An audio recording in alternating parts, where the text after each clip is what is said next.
It is a great honor and a privilege to introduce Avraham Fonfeder, a survivor from the Glass House in Budapest in Hungary. Avraham, thank you so much for agreeing to speak to us today. And a pleasure. So this is a book that you've written. It's in Hebrew, Magal HaChayim. And Avraham, can I ask, where were you born? I was born in Budapest. I was born in Budapest in 1935. And I was in the Glass House when I was 9 years old. 9 years old. And growing up in Budapest, did you come from a very religious family? Religious, not fanatic family, but strict religious family. My father was going to the Orthodox school, and in the Jewish quarter. In the Jewish quarter, yes. I lived in Erzsébet 5. The people who know Budapest understand this address. It's not so very far from the. And you went to a Jewish day school, to a cheder? Yes.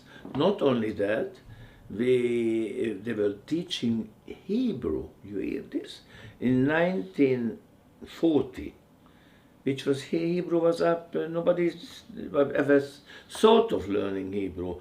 There was a teacher, Mr. Eckstein, Zechron Evrocho. He was teaching Hebrew. We were in an Orthodox school, very big school. Tremendous big school, I think hundreds of pupils, also girls and also boys, but not mixed. It was separate. Not mixed. We were learning Chumash and all the things. And this went on till the age of about 30, nearly. I was bar mitzvah. And growing up, you lived in the Jewish quarter, in the Jewish area? In the Jewish ghetto, you mean? The Jewish area. Look, it's not exactly the It's not really a ghetto because it wasn't. Yeah, really but sealed. it's a bit out of the ghetto. It was a bit out. But today the Kempinski Hotel is. Okay. And did you have any non-Jewish friends growing up? No. You mixed mainly Only with Jewish school friends and. No, only Jewish friends. Jewish friends. And your neighbors? Do you remember any of your neighbors that you grew up with? Were they mainly Jewish neighbors? There were two Jewish families, not from. On the fourth floor, no, I don't remember. I don't know them. And there was a housekeeper, and the Hungarian housekeepers are responsible for many of the Jewish death people who went to the deaths, because they had the names of the Jewish people and they gave it over. Yeah. And what did your father do, your parents? What type of work? They had a big textile shop next to the big church. And they had a lot of mixed customers, Jewish, non-Jewish customers? I think non-Jewish, I think. Okay. Not only he had a shop, there were like these two brothers married two sisters, Achim Fonfeder. And one was my father in Budapest, and one was his brother Naftali. He was in Békéscsaba, where I was born really, about 200 kilometers from Budapest. And they were shutafim. They were the partners? Yes. And your family, are there many generations from Hungary? I think yes. Many generations? I think yes. 100 years sure, but even more. And the school that you went to, that they taught Hebrew, was it a Zionistic school as well? No. No, I don't know any Zionism in Hungary, and especially not in the Frum people. But it wasn't a Satmar school? It was a school, Frum school, Orthodox school, about 10 minutes from where I lived, with many, many children. And I want to tell you one thing, that when I became 13, Bar mitzvah, almost 13, there started communism. The communists came to Hungary, and they started, not enough that it was finished, the German Tkufa, started a Russian Tkufa. Ever terrible times, nobody was allowed to do anything. It was terrible. It's a communist, the Iron Curtain. And then, I don't know why, but I know that we with 9 boys together, we were sent to England. But before, can I just, Yes. before you were going to England, can I just, after your bar mitzvah, Yes, before my bar mitzvah. before your bar mitzvah, you were sent to England before your bar mitzvah? Yeah, I was bar mitzvah really Parshat Naso in England. But they made me a bar mitzvah 3 weeks before in Hungary for the friends. And what year was this when you were bar mitzvah? 48, 1948. So let's go back to, because with the glass house. With Yes. Do you remember the outbreak of the war? Do you remember do you remember anything about Poland being invaded? You were very small then, I'm No, sure. I don't remember. I remember one thing very, very clearly. We were in the glass house. Do you remember going into the glass house? Also, I remember, but not exactly. I know that I was there with my mother and auntie and a cousin, and I remember on the 31st of December 1944. No, 18th of January. 18th of January. Later I'll tell you. 18th of January, 1945. I saw the first Russian soldier, Umar Atem Chovshim. That you are free. This I remember. How long were you in the glass house? 4 months 4 months. And how did your parents manage to? Did your to parents, get in. Your father was in the glass house as well. I think also, but I know my mother sure and auntie and cousin. How did you How manage did they to get the Swiss? I tell you, as you know, the Swiss consulate was a fake thing Yeah, because it was a machase for Jews. yeah. It was not really a It wasn't a proper pass. It was Yeah, a type and- of visa. yes, and there were 1,600 Jews hidden there. And in 31st of December 1944, very strong winter, the Hungarian Nazis, which they were even worse than the Germans, found out that this is a fake, and they came into This the was house. this was the Iron Cross. Yeah, Iron Cross. The Iron Cross. Milash, Iron Cross. So they burst into the house, they killed 7 people. This is in the glass house. In the glass house, they killed 7 people, even the chief rabbi's wife. And they took us all out in a very, very long row. We were standing, and people were saying the Vidui.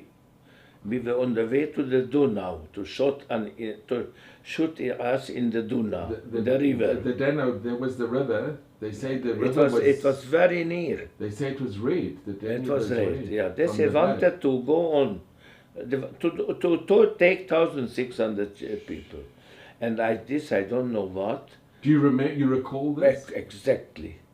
And I know one thing, and the owner of the glass house was a tzaddik named Weiss Arthur. Zechron Levracha. He owned the glass house. And then when the tzarot started, he gave the whole glass house to save Jews. At the end, everybody was saved except him. Wow. He was taken away by the Germans and never seen again. Can I just ask, did you know Moshe Krauss? Or did you ever Not, meet I know with who him? he is. But did you ever meet with him? Or do My you father remember? met him. Your father did Yeah. meet him? Yeah. And Carl Lutz? Also, I think my father, because they were much older than They me. were much older. Much older. Wow. And when this all happened, do you remember leaving your house and going to the glass house? No, What I is your don't remember recollection? this, but I remember back. As I told you, the Russians freed Budapest. I remember going back to our house. This I remember. And do you remember the conditions in the glass house? Do you remember? Yes. There were so many people all crammed together. You know where I slept? Under the table for a lot of times. You know, bimkom mizron. Instead of a mizron, there was glass. They are making the glass from such from soft things. And that was our mizron. Like a mattress. Like a mattress. But not only mine, of a lot of people. And what did you do during the day? I tell you, 1 minute. The glass house had a lot of things which people don't know. The glass house had a mafia. They were baking bread. And not exactly bread, but pitot. And I was, like a little child, giving out the pitot to the people. How old were you at this time? I was at 9 years old. 9 years old. And you recall it, you remember? Exactly. And did you have friends with you? Yeah, I had friends, but I was my cousin also there. And I remember on the Chatzer, in the Chatzer. That's the courtyard? Courtyard, there was to wash the people's face and the body. It was very, very low tsanua because it was open. It wasn't so modest because there wasn't a place. Exactly, people were washing there. It was a terrible condition. But it saved. It saved, yeah. Did you have other family that were taken to the Danube and were killed or were they sent off to Auschwitz? No. I had an uncle also in the glass house, and it became so tzafuf. It was so congested. Yeah, so much that they made a hole in the wall. To the glass house was 29 Vada Street, 29 Vada Street. And they made a hole in the next building, which was the football organization house, and it was empty, and a lot of people went in because the people couldn't sleep anymore. And that was my uncle. Wow. And he stayed in the... Yes. Wow. And as a little boy, did you remember playing football or soccer? You're talking to a football star. I was a football star, really. You know the famous... The world famous. There was Puskas. I played with Puskas. You played with him? He was world. He was today like Ronaldo. And you played with him? I played, but not in the team. He was exercising in the part of Budapest, and I was there a child looking up to him like I don't know what. But I was a very good football player. And in the glass house, was there any balls that you could play with? No. It was tzafuf. It was very, very congested. Very, yeah. Now, did most of your family survive the Shoah? Yeah. No, my brother not. What happened? I had a brother who didn't come back from Auschwitz. He was sent to He Auschwitz. was taken away. He was saving Jews in a Nazi uniforms. He was in Nazi uniform with many, many friends. He was 20-year-old. He was much older than you. I'll tell you soon why. He was saving Jews, and one day they made a meeting place, and he walked into the Nazis. Somebody malshin. They were malshinim alav.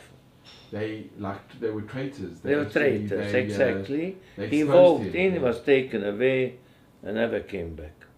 So I just want to elaborate on this. There were quite a few Jews that got dressed up in the uniforms of the Iron Cross and they would go and they'd say, saving. We will He was you. among them, Shabtai. So he actually went to save Jews Yeah. that dressed up as a Nazi. Yes. What And you asked why is he much older than me? Because my father remarried. He's lost his wife, and he remarried, and from that marriage I'm born. From the second And marriage. this boy, Shabtai, was taken away, never came back from Auschwitz. So after they exposed him, or somebody they exposed him, then they sent him to Auschwitz-Birkenau. Yes, not because on the way to Auschwitz he jumped out of the train, and they shot him. Yeah, there were eduyot on this. There was witnesses. He was a handsome, very knowledge man. Terrible. That must have been very hard for your father. Yeah, my father lost his wife, lost his son, and some other children too, which is now not to this. My father went through a lot of things. I don't know how he got this through. And did he remain religious, your Yes. father? He never lost Very. his faith. He never lost his faith. He always told me, Avraham, whenever you see me, take a Sefer Kodesh, A holy book. holy, and Jewish holy book, learn yeah. with me. Even though he went through such And I'm so doing much. this with my son Rafi. Also, he's coming here. We are learning something. That's amazing. Yeah.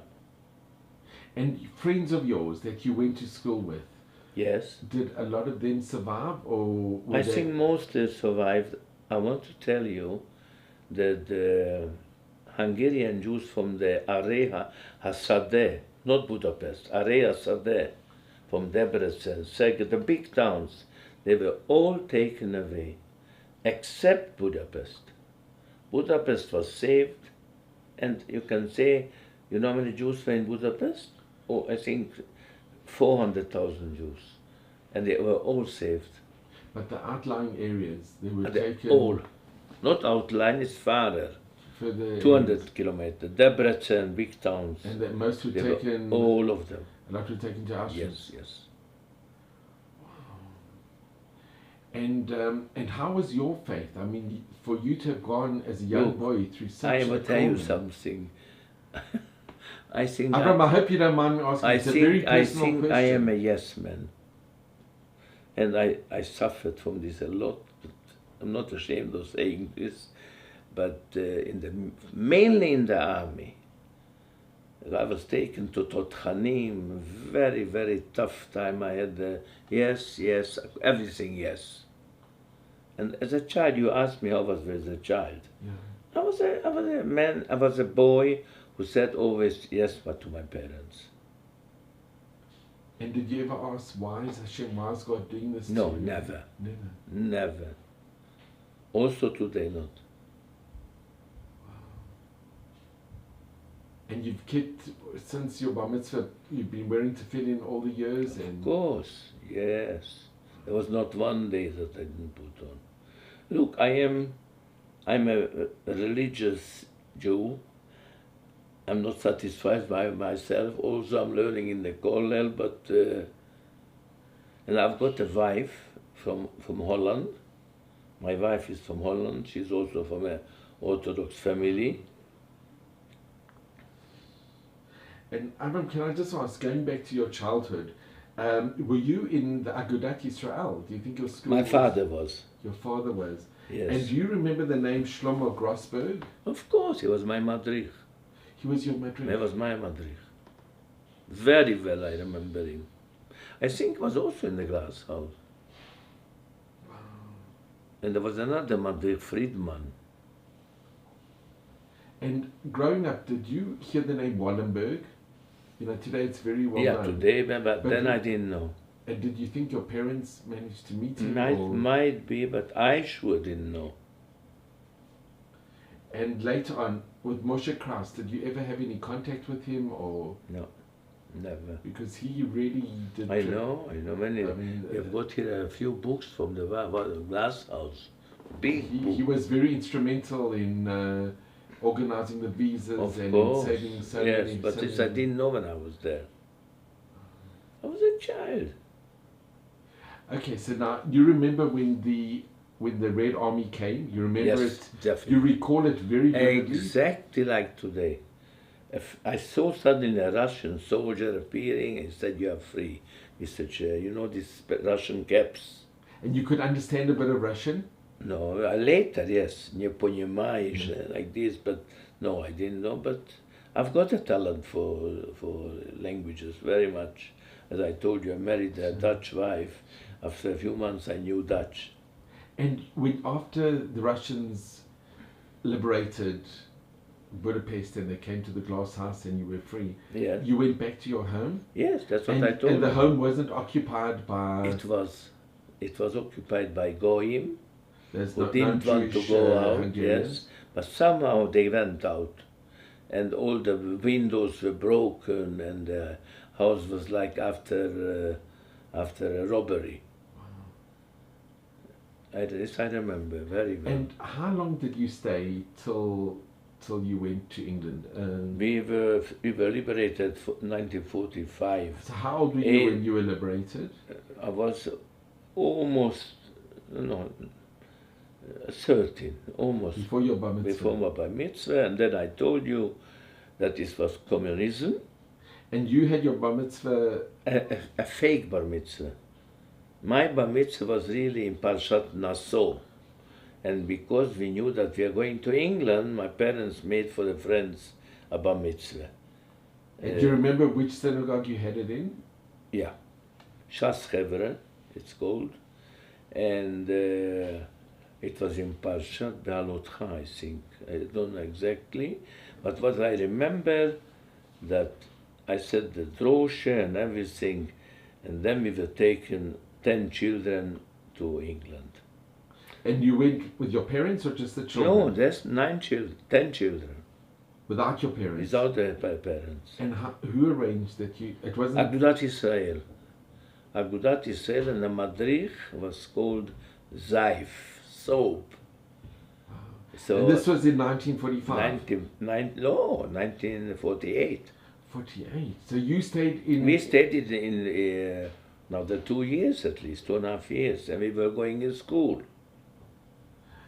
Okay, so why did they take to England and not... I told you, because there was communism, and the situation was terrible. You couldn't have the shop, you couldn't have no private things, everything was from the government. You know what is communism. And you could feel it, you could feel... Terrible, terrible. And then my parents, I don't know exactly, that 10 children went to London. And where did you stay in London? In the boarding school of the Schneider Yeshiva. This was in January, and after 5 or 6 months, my parents went out as reunion with the first cousins. First kirva, you know, this kirva is, I'm a son to my father in kirva. Relatives. Yeah, so they arrived Rosh Hashanah. In England? No, in Israel. I came from, they told me to come from London to Israel. I came to Israel, and then my parents came. So what date did you arrive in Israel? 31st January 1950, in the biggest snow. So the state had already been established, and Yes. the white paper was finished, the British had already left. Yeah. It was yes, about a year and a half after the War of Independence. Yeah, 1950. Wow. And when you were in England, could you correspond via letters with your parents? How did you keep in contact? This is such a sad story, I can't tell you. I arrived in, if you have got time? Sure. We arrived in England in first in England. We arrived in England 16th of May 1948. As 10 children in London. In London, 10 children. We don't know the Safa. You didn't know English? Nothing. We know You had Hungarian. no relatives? No, yeah, we had an aunt there in London. So what do I want to tell you? That in London we came there, and I saw the first red buses, or hundreds of them. I thought I arrived to Gan Eden. I don't know what.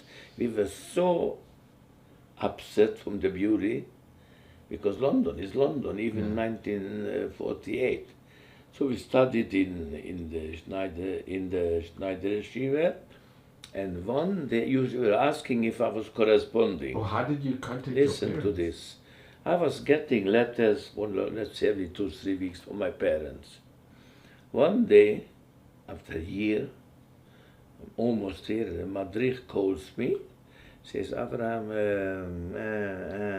I say, what is this? He says, here is the letter from your parents. I take it, look, it's on toilet paper written. I say, what is this? He says, your parents has been arrested in Hungary because they wanted to emigrate to Israel, and they caught them by the border, and they are sitting for 4 months. And in the prison, you can't write on paper, only on toilet paper. So I was crying as a boy of this. And then, as I told you, my parents got free, and because then I got an order to go from England to Israel for reunion for the families, and after 5-6 months my parents arrived. And coming to Israel, you came by boat? Yes, of course. I remember. Arza. Wow, what in there were galim, That's waves like yes. in Bimei Yonah Navi. Wow, it was, You the sea can't, was, the sea was rough, you can't imagine. We came here in the biggest snow in the century. Yeah. Yeshua were further from the snow of 1950. And where did you land? In Haifa or? First we went to Haifa to Aliyat Noah on the top of the Carmel, and then they asked, where do you want to go? Did you have any family in Israel at the time? Yes, yes. Yes, a lot. And how old were you now when you arrived When I in arrived Israel? here, 15. 15. And what happened after you were in Aliyat Noah? So in the they youth, taught us in London, if you come to Israel and they want to ask you where do you want to go, say Yeshivat Ponyevitz. Oh, wow. So we were yes men, we were out of mass, where do you want to go? Ponyevitz. So they took us to Ponyevitz. And you went to Bnei Brak? Yeah, you can imagine, very, very strict yeshiva. And you were there in Ponevezh? In Ponyevitz a few months with Rav Lau. Rav Israel Lau. Wir sind in Kol Torah. Rav Avigdor Nebenzahl, Kol Torah in my class. Kol Torah in Bnei Brak? From Ponyevitz, we went to Kol Torah in Yerushalayim. But how long were you in Ponevezh? I think 3-4 months. And you remember Rav Kahneman? Yeah, I got a kiss here. Yes, it was a...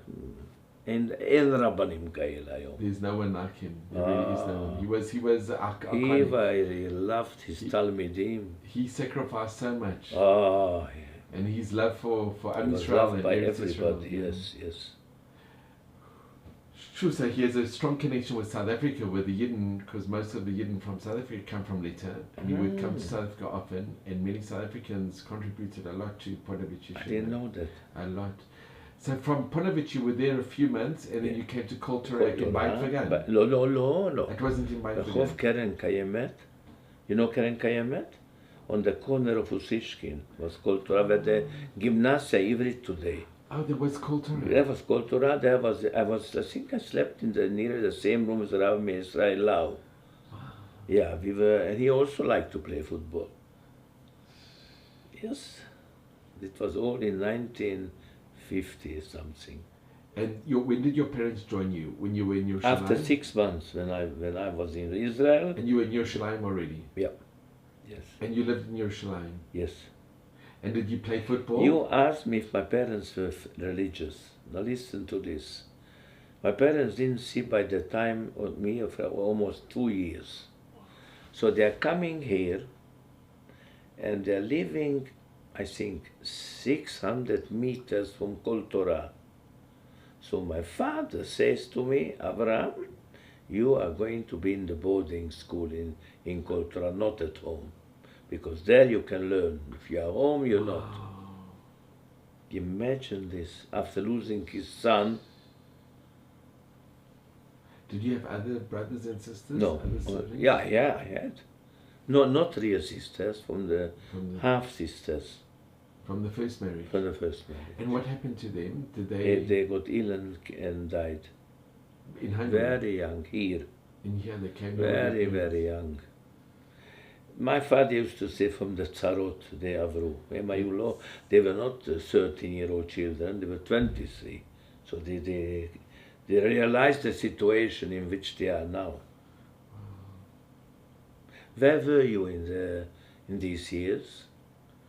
Wow, so in these years, Avraham, I just want to ask, when your parents came, what did your father do? And did he work here? Or? I tell you. As I told you, they were in Hungary in the textile business. And when they came? And a very big business they had. And they opened here a very small business under the Shar. Under the gate? Under the gate, and we were there about 1-2 years, and I helped a bit. What type of business? Textile. Ladies' fashion. Here in Yerushalayim as well? Ladies' fashion. Which is still today. My daughters are there. We didn't sell the shop. Where is the shop? King George 14. And it's still there? Kovaye, Ruth, Venomi. And it's still there today. Still there. We passed my daughter. King George 14. 14, yeah. So to all our listeners, when you come to Yerushalayim, look at the shop on 14. Very gladly. Wow, and they had the shop all the years. Yes, a lot of years, yes. And may I say something which in the book is, on the 21st of, you will get a shock now, the 21st of March, 2002, 1 year after the Ason HaTeomim in New York. With the Twin Towers. Twin Towers. I'm sitting in the shop. And by then we were already out of the shop. We gave over to the children the shop. It was Erev Pesach. Comes to my daughter to me and says to me, Abba, Erev Pesach, we've got so much to prepare. Be in the shop for a few hours in the afternoon. I say, gladly. I'm going in the shop, 21st of March, I'm sitting in the shop under a staircase because there's a second floor on it. And at once the shop collides on me. It was Thursday afternoon, 21st of March, 2002, a Mechabel blew up himself before our shop. Wow. 3 people died and 82 were wounded. So my first thought was, a silly thought, how do I close the shop? There's no shop. What I want to tell you later, the Iria put a gader. The municipality of Jerusalem. Put a gader. 6 weeks was the gader. It's like a fence. Fence. That people shouldn't go in the shop.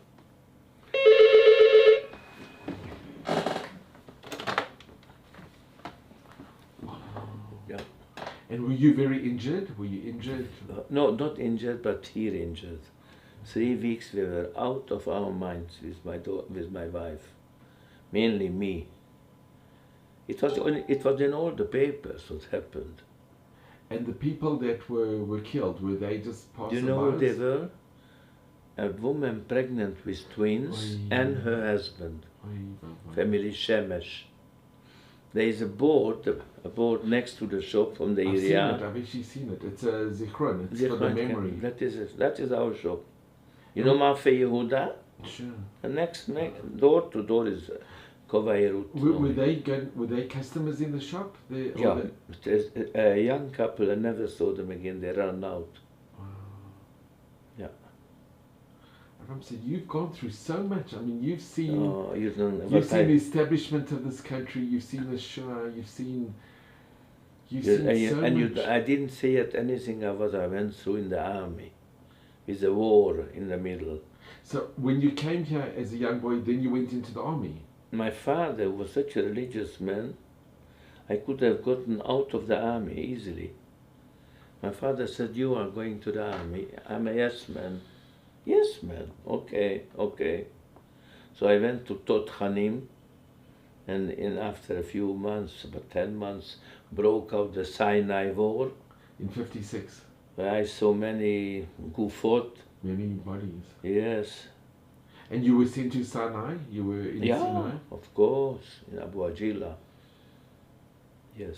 I think they have it in the army that if you're an only child, then they can get free. You can get a... I don't think, no. No, you should... I think only if a child, chas v'shalom, fell. If a child fell. No. You go. My father said go.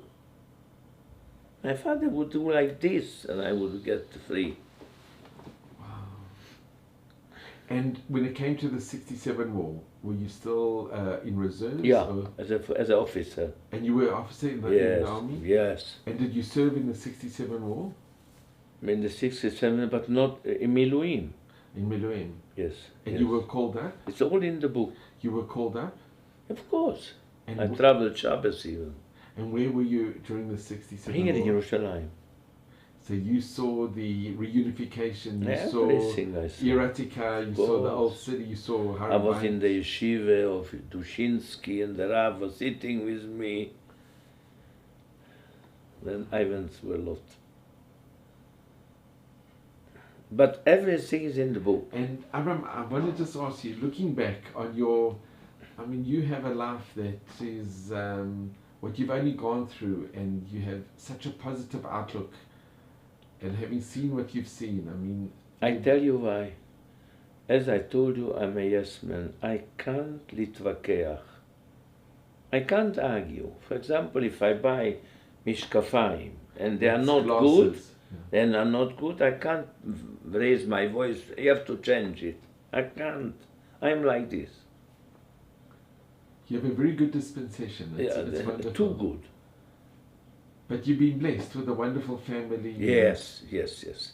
And especially after I met my wife. Since I met my wife, I got married in Holland. That's a separate story.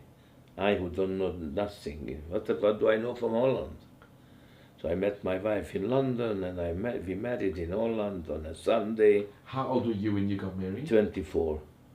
Very good-looking boy. You still very. Kaden Hori, very good-looking as well. Yeah, and I'm today 83-year-old. 83-year-old young. Yeah, very young at heart. So what I want to tell you, I met my wife, and this was a change of my life. She's coming from a happy family. They were all the time singing. Although her father was also in the camps. But they were patephone, playing all the music and happy, and five or six children. So I came in there. And can I just ask? And then you after you married, you came to live in Israel?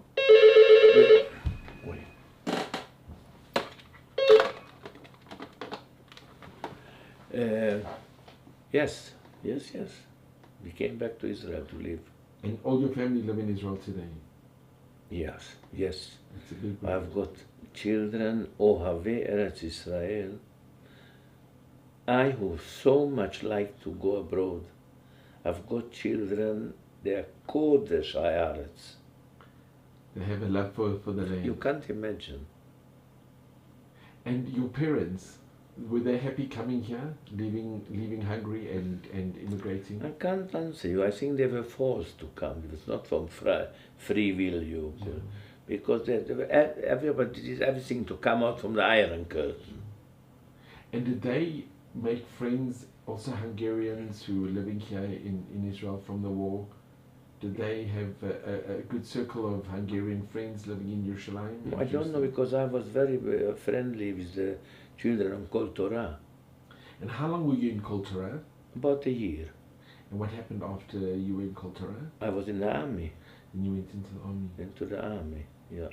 And what profession did you study or do? What profession did you study or do? No. As I told you, I was a yes man. So I was afraid to go out to the world. I was the only child. I stepped in the shop, very easy. Very easy, and after my parents died, I was going on with the shop another 33 years. Wonderful. Yes. You must have had very loyal clients, very loyal. Yes. This is a separate story, I can write you. But everything written there. I wrote about the shop, about the explosion in the shop, in the yeshiva years. Almost everything. And looking back on your life, Avraham, can I ask, what would you say, what would you say is the highlight, and what is the most important thing that you can take? What message can you take from... I think the most important thing happened in my life was my marriage. Because I could have really gotten here in Israel any girl I wanted. But Kadosh Baruch Hu sent me to London to a wedding of my cousin, and there I met my wife. It's Min HaShamayim. It was Mishamayim, 100%. And you've been... That's the most important. How many years have you been happily married? We are now 60 years married. Wow. Almost in 59, and now next year is 69. 2008, 19. So 60 years we are going to be married. Well, we have got great-grandchildren, Bezrat Hashem. And I don't believe one thing. that I am the head of this big family. Baruch Hashem. Baruch Hashem, really. And I think it's also a lot the schut of people like Moshe Kraus and Yes, Karl Lutz. And of course, they have got a tremendous. they They saved Jews, they which saved is the Jews. biggest mitzvah. And your brother as well. Your brother. That, No, my brother was taken I away. know, but by him saving other Jews, it's Yes. the schut of what he did. I Yes, think your family's been really blessed. yes, yes, yes. You come from a very special family, Yeah. and you're very special. And Avraham, I just cannot thank you enough for this. Please, This I'm wonderful obliged to you that opportunity. you came to our house. It's You been, should come further on to our house. It's been a big schut, a big honor to meet you. And to you hear know, your as story. I am, I'm ending everything, book or talk, always what is the date. Today is the 9 of the 2018. That is the date today. So we should know when we made this wonderful. rayon. Avraham, thank you so much. Please. May you have all of Hashem's blessings. Yes, and And- you are invited more And to our house. thank you so much. And really, I just want to end up by saying that your positive outlook on life, after all you've gone through, you really are an inspiration for Am Yisrael, for all of mankind, really. Yeah. And somebody we can all strive to emulate. You know, And I really am- want to thank you from the bottom of my Thank you. heart. It's been such an honor and a privilege. Thank you very much. I am very close to dates. I love dates. I don't know what, when I write something, I must write the date. And I don't know why this is, perhaps because the Holocaust, I don't remember. But I always say to my children, you want to remember things? Write it down. Write it Well, down. you have a wonderful memory for the good, and you should just remember the good. Yeah. And you should only have brocha and all of Hashem's Thank you very blessings. much. Thank you very, very much. Thank you. Thank you so much. Please, please. It's really been such a schut, such an honor to be with you And today. same here. You are a remarkable person, And you know, I told you as I wrote my book, and I'm giving it to persons, and I'm saying one thing, give it to the Noah, to the youth. to the youth, because we are, נניח נאריך ימים, but give it to the next So generation. they can learn the learn history what- and yes, they can be yes, inspired. Yes, Thank you very, very much. please, please. It's been a great honor and a privilege. Thank you very much.